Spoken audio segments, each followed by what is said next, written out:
తులారాశి జాతకులకి గోచారీత్యా ఫిబ్రవరి నెల మాస ఫలితాలు భాగంగా ఏ గ్రహాల అనుకూలత అత్యంత యోగకరంగా ఉన్నాయో విశ్లేషణ చేయడం జరుగుతుంది.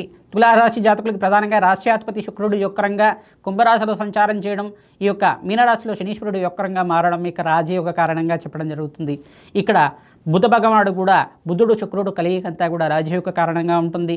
స్వల్పంగా ఈ గ్రహస్థితి అంతా కూడా చూసుకుంటే కొన్ని గ్రహాలు మిశ్రమైన ఫలితాలు ఇస్తున్నాయి. కావున నవగ్రహాలకి అభిషేకం చేసుకోవడం, నవగ్రహాలకి ప్రతినిత్యం కూడా 11 ప్రదక్షిణాలు ఆచరించడం వల్ల రాజయోగం సిద్ధిరవడానికి ఆస్కారం ఉంటుంది. ఫిబ్రవరి 24 తర్వాత గ్రహాల యొక్క మెరుగుదల పెరుగుతుంది, అనుకూలత పెరుగుతుంది, ఆకస్మికంగా ధనయోగ సిద్ధిరవడానికి ఆస్కారం ఉంటుంది.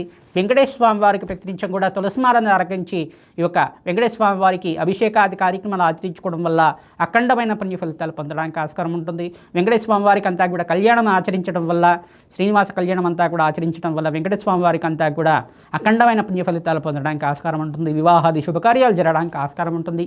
జాతకరీత్యా ఉన్న సర్వ ప్రతిబద్ధక దోషాలంతా కూడా తీరడానికి ప్రతినిత్యం కూడా నవధాన్యాలంతా కూడా అగ్నికి నవధాన్యాలు సమర్పించడం, ఈ యొక్క నవగ్రహ శాంతి హోమాది కార్యక్రమాలు శుక్ర భగవానుడికి, బృహస్పతికి, రాహుకి, కేతు భగవానుడికి, బుధ భగవానుడికి అంతా కూడా జపాలు హోమాలు దానం చేసుకోవడం వల్ల తులారాశి జాతకులకి శ్రేష్టమైన ఫలితాలు పొందడానికి ఆస్కారం ఉంటుంది. మహాలక్ష్మీదేవి ఆరాధన అఖండ రాజయోగానికి కారణమవుతుంది.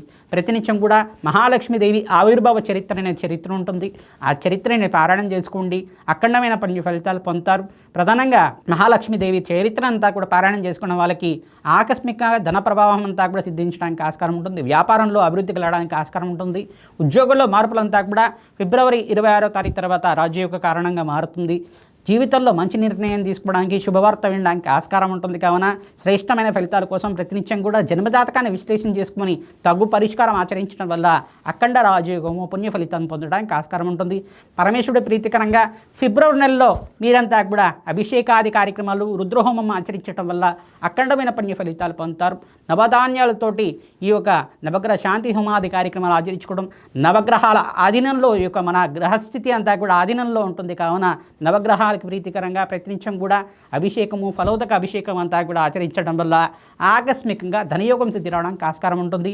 దేవీ భాగవతాన్ని ఎవరైతే నిత్యమంతా కూడా పారాయణం చేసుకుంటూ ఉంటారో అఖండ రాజయోగము, జగన్మాత అనుగ్రహం వల్ల అష్టైష్ ప్రాప్తి కలగడానికి ఆస్కారం ఉంటుంది. గోమాత సేవ చేసుకున్న వాళ్ళకి అఖండమైన పుణ్య ఫలితం పొందడానికి ఆస్కారం ఉంటుంది. కావున గోమాతకి పచ్చిక, తెలకపిండి, గ్రాసాన్ని తరచుగా నివేదన చేస్తూ ఉండండి. ఆకస్మికంగా ధనయోగ సిద్ధి కలగడానికి ఆస్కారం ఉంటుంది.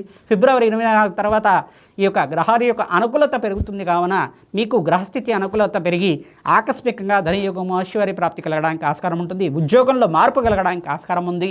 బృహస్పతి అంతా కూడా మారుతున్నారు. కావున మీకంతా కూడా అఖండ రాజయోగము ఈ సంవత్సరంలో అంతా కూడా రాజయోగ సిద్ధి రావడానికి ఆస్కారం ఉంటుంది. ఫిబ్రవరి నెలలో మిత్రుల యొక్క సహాయ సహకారాలతోటి ఐశ్వర్య ప్రాప్తి కలుగుతుంది. కావున మిత్రుల యొక్క సలహాలంతా కూడా తీసుకొని మంచి పెట్టుబడి పెట్టుకోవడం వల్ల ఆకస్మికంగా ధనయోగము, ఐశ్వర్య ప్రాప్తి, లాభాలు సిద్ధించడానికి ఆస్కారం ఉంటుంది. శ్రీమాత్రే నమః.